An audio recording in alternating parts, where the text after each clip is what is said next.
Bonjour, chers amis auditeurs et auditrices. C'est Hervé Choseville à l'antenne. Ravi de vous retrouver, comme chaque semaine, pour Panorama Info.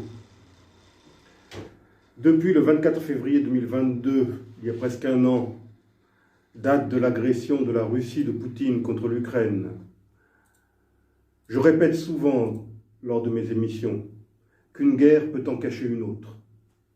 En vérité, cette guerre d'Ukraine, qui mobilise toute l'attention de la communauté internationale, en cache plusieurs autres de guerres. Deux conflits qui me touchent particulièrement passent en effet quasiment inaperçus. D'abord, il y a cette situation dans le Caucase du Sud et ces terribles menaces que fait peser le dictateur corrompu d'Azerbaïdjan contre le peuple arménien, tant en Arménie même que dans l'enclave du Haut-Karabakh, l'Artsakh, où un inqualifiable blocus se poursuit à l'heure où je vous parle. Il n'y a plus de gaz, plus de nourriture, plus de médicaments essentiels dans ce territoire montagneux en plein hiver et dont l'accès est toujours interdit par les hommes d'Aliyev. Ensuite, il y a la situation dans l'est de la République démocratique du Congo, plus particulièrement au sud Kivu. Comme vous le savez, c'est un pays qui m'est cher pour y avoir vécu et travaillé de nombreuses années. Cette situation tragique n'est pas nouvelle, hélas. Elle se poursuit, avec chaque fois de nouveaux rebondissements, toujours orchestrés depuis le Rwanda, depuis 1996, date, année de la première invasion du pays par les forces de Paul Kagame. 27 années de massacres, de pillages, de viols utilisés comme armes de guerre, de faux accords de paix, toujours déçus, et de nouvelles invasions, sous des masques chaque fois différents. Plus de 10 millions de morts. Il s'agit là du conflit le plus meurtrier depuis la fin de la Seconde Guerre mondiale. Malheureusement, ce conflit fait couler chaque jour davantage de sang,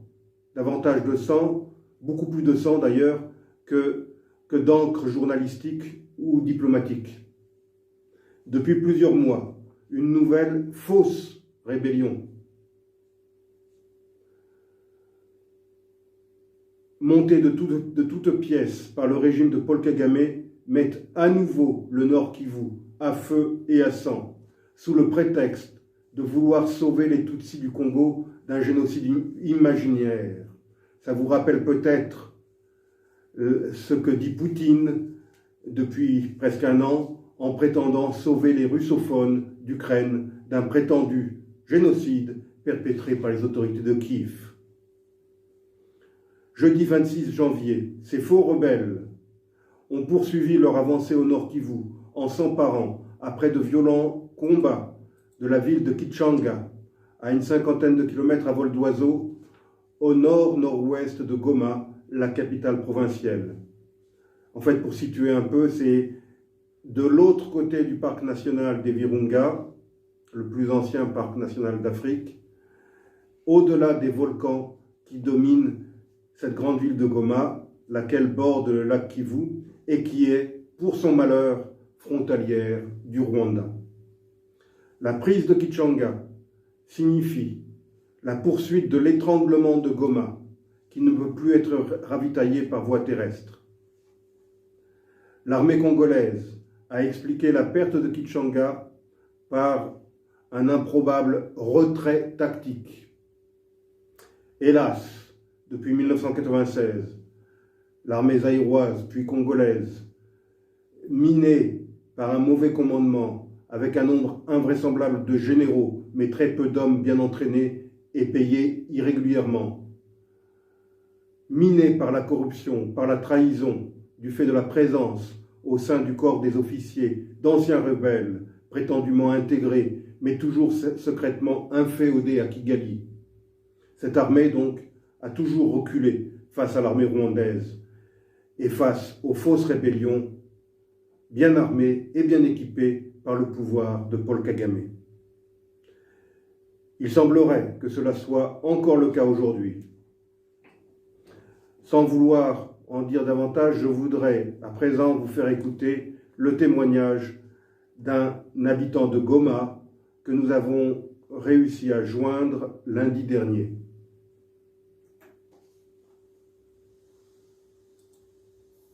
Bonjour, je suis actuellement à Goma, je m'appelle Mouguil Mateni. J'ai vécu à Goma depuis très longtemps. La situation qui prévoit à Goma est très difficile actuellement parce que, avec l'arrivée et l'avancée des groupes armés, notamment de M23 des rebelles, il y a flambé le prix des denrées alimentaires à tous les niveaux. Parce qu'après avoir, depuis que les M23 se sont accaparés de la cité de Bunagana, ils ont avancé jusqu'aux environs de Kibunga, ils sont arrêtés au Baba. Alors ils ont coupé la route. Pas d'activité entre Bunagana et Goma. Alors, les denrées alimentaires qui venaient juste de Bunagana, Rutshuru, pour arriver à Goma, là il y a coupé l'interruption totale. Par conséquent, les gens commencent à souffrir. Dès lors, la semaine dernière, quand avec l'avancée de M23 juste vers Kichanga, c'était la seule route qui restait pour desservir la population de Goma en aliments. Alors, quand ils ont occupé Kichanga, il y a une rupture totale. Maintenant, les gens commencent à vivre très difficilement parce que le prix des haricots, maïs, manioc, tout, les denrées alimentaires en général, depuis il y a une flambée de prix au niveau que les gens ne supportent plus, ne savent plus à sur quel pied danser. C'est ainsi que les gens sont en train de souffrir. Il y a aussi les déplacés de guerre, les déplacés de Rutshuru, les déplacés de Kichanga. Ils sont abandonnés à leur triste sort parce qu'ils n'ont pas d'aide alimentaire, ils n'ont pas de tente là où vivre, ils vivent à leur triste sort. Alors c'est ainsi que les gens sont en train de souffrir. Mais nous sommes encore à Goma. Les petites activités là sont encore là parce que la vie n'est pas encore sous contrôle de M23. Mais nous sommes toujours là avec enthousiasme. Les gens sont vraiment en embarras. Ils sont en doute. Parce qu'il peut survenir d'un matin ou l'autre, les gens quittent Goma sans s'y attendre. C'est ainsi que les gens sont vraiment... Nous vivons très difficilement. Je vous remercie. Comme vous l'avez entendu, chers auditeurs, la prise de Kichanga a provoqué un nouvel exode de population civile. Les gens ont tout abandonné, une fois de plus, pour fuir vers Mweso et vers la zone du monastère de Mokoto, tandis que 450 d'entre eux ont trouvé refuge près du camp de l'ONU à Kichanga. Nous touchons là, d'ailleurs, la cruelle ironie de ce conflit. L'ONU a une mission sur place qui comprend des milliers de casques bleus bien armés, originaires de différents pays, et ce depuis plusieurs décennies maintenant. Or, cette force de maintien de la paix ne semble rien faire pour arrêter les hommes du groupe armé et pour protéger efficacement la population civile. Sur ces ondes, je vous ai souvent parlé de celui que j'appelle Rossignol, un jeune homme congolais originaire de Bukavu, au sud Kivu, qui anime plusieurs chorales là-bas à Bukavu et qui a fondé le groupe Alliance. Et là, je l'ai joint afin qu'il vous explique ce qu'est, selon lui, ce fameux M23.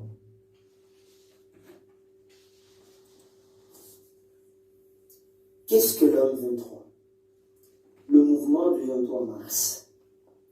Le mouvement rebelle M23 est né de l'accord de paix signé le 23 mars 2009 avec les autorités de la République démocratique du Congo. Il commence donc ses revendications concernant le respect de ces accords en 2012. En 2013, ce mouvement sera vaincu par les forces armées de la République démocratique du Congo qui étaient appuyées bien sûr par la MONUSCO. Ce groupe va réapparaître en juin 2022 avec l'occupation de la ville frontalière de Bunagana. Plusieurs rapports de l'ONU prouvent que ce mouvement rebelle a toujours été autorités rwandaises. Le président Paul Kagame a, durant toutes les années qu'il est au pouvoir, profité des richesses de l'Est de la République démocratique du Congo. Et le seul moyen pour lui de continuer à jouir de ces richesses passe à travers les groupes armés et précisément à travers le M23. C'est pourquoi, malgré la souffrance des populations congolaises et le nombre de morts déjà enregistrés, il ne veut pas lâcher. La présence du M23 dans des coins, dans des localités de la province du Nord Kivu occasionne des déplacements massifs des populations. Ça veut dire que c'est beaucoup de vies actuellement qui sont en danger, des populations qui se déplacent d'une localité à une autre, abandonnant champs, agriculture, élevage et maisons d'habitation pour aller s'entasser dans des brousses. Il est donc temps que la communauté internationale puisse prendre cette question en considération et chercher des moyens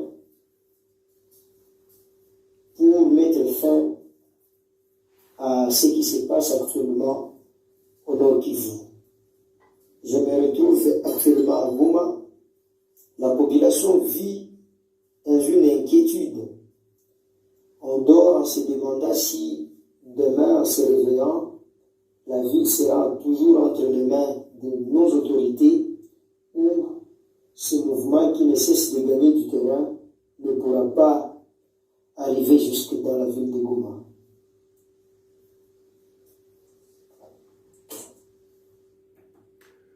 Aujourd'hui, au lieu de vous parler de ces faux rebelles et des malheurs qu'ils déversent une fois de plus sur cette malheureuse population congolaise du Nord Kivu, j'aurais 1000 fois préféré évoquer avec vous la visite du pape François, la visite que j'espère historique du pape François en République démocratique du Congo. En effet, le pape est arrivé à Kinshasa mardi 31 janvier. Cette visite a été longtemps attendue par les Congolais, depuis celle qu'avait effectuée Jean-Paul II voici 38 ans.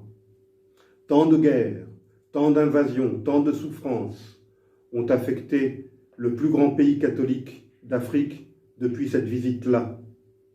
C'est pourquoi la parole pontificale est tellement attendue.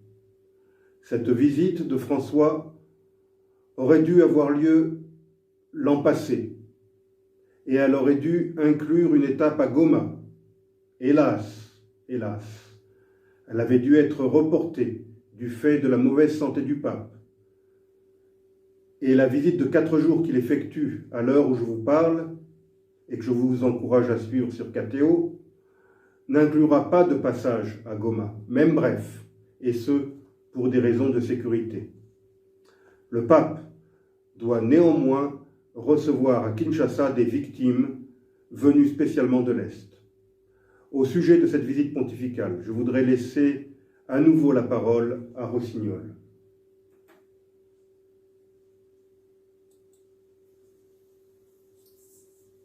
Nous sommes aujourd'hui le 31 janvier 2023.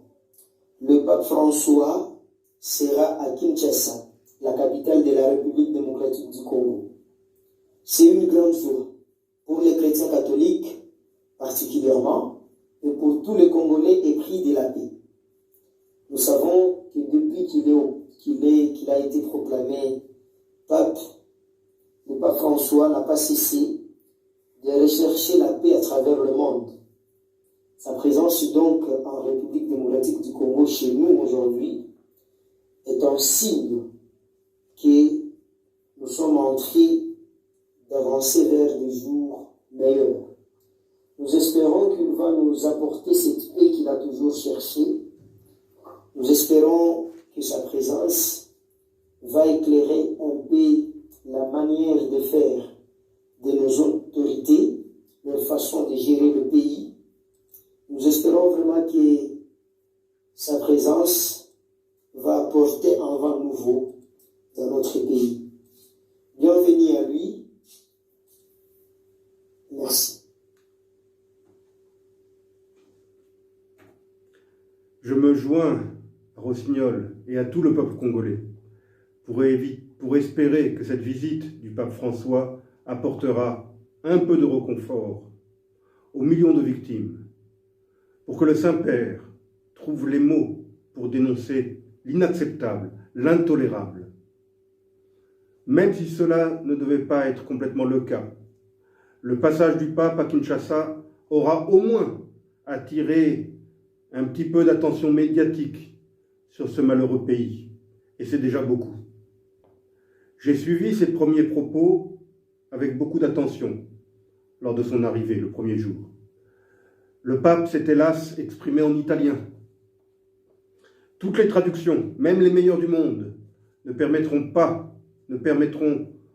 malheureusement aux fidèles congolais de saisir toute la profondeur et la tonalité des paroles pontificales. Rappelons que la République démocratique du Congo est le premier pays francophone du monde, avant la France, et que les deux grandes langues de communication y sont le lingala dans sa partie ouest et le swahili dans la moitié est. À l'issue de cette visite en terre congolaise, le pape se rendra dans un pays voisin de la République démocratique du Congo, un pays que je connais bien également, un pays où j'ai travaillé et vécu, un pays lui aussi déchiré trop longtemps par un terrible conflit, le Soudan du Sud. Pour conclure cette émission, chers auditeurs, je vous laisse écouter la chanson qui a été spécialement composée à Kinshasa pour l'arrivée du pape François. Je vous souhaite une bonne semaine dans l'attente de vous retrouver autour d'un nouveau thème la semaine prochaine.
En République démocratique du Congo, sa sainteté le pape François, dont la visite est placée sous le signe de la réconciliation en Jésus-Christ.